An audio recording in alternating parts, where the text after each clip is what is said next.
And here we go again. This video is I'm talking to you about creating your own blog. This is another project that some of my seniors will do in this coming year, and I found this a couple weeks ago. I've had very little time to spend a lot of time on it, but I think it's a pretty cool and free way for them to communicate and share their passions and what they're interested in. It's a really neat, free blogging site. So what you do is you come right down here, you create a sign in right over here, and then you just start creating your own blog.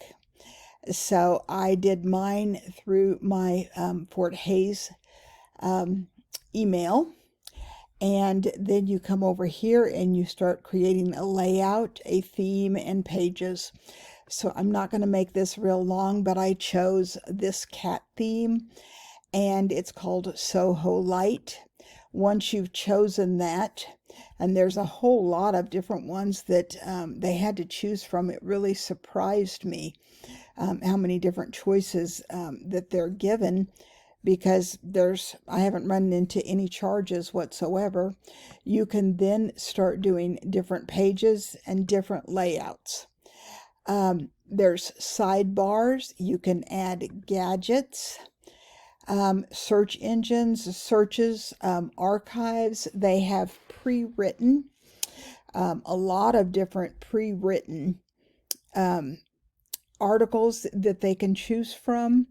And I believe that I hope you remember that when we were at ChatGPT, we asked the AI, what are some things that you should do when you're starting a blog? What are some things that you shouldn't do? So we could be using that right now to kind of guide our steps as we're starting this blog. Now, there's page headers, and you can put those page headers in. They have a lot of images that you can choose from, and those images are free. There's some, I think, that you can buy as well. Page list, bodies. So you just take this kind of step by step as you're building your pages, and it depends on what kind of a blog you want to write and what your content is going to be. Then people can comment to you, but you can build page after page. There's reading list, and this is what I was talking to you about when I said there is comment that you can choose to use and post it from blogs that have already been published. We went to the themes. These are your settings. So you can choose adult content, or you can use like GP content, which my kids will do. You want to put a good description in. And so I would be using this in conjunction with ChatGPT to help me. I'm sure there's other websites that are out there. There's Google Analytics here that show you how you're doing. You can get a custom domain if you want to, but I checked it out and it is not necessary.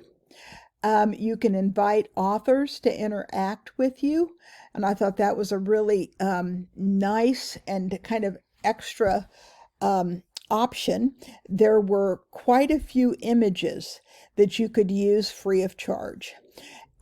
So the more you post, the more activity you're going to have, the more people you invite, and then they invite their friends. So I'm going to encourage my students to use their Instagram lists to really help them build on their blog spaces. So I hope you've enjoyed this.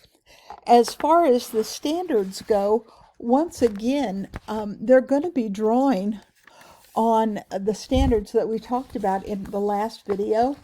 They're going to be very creative communicators, but they're also going to be working on global collaborators, because as they meet and become friends with young people who are from the Ukraine and also from Great Britain, and that's going to be our primary sources.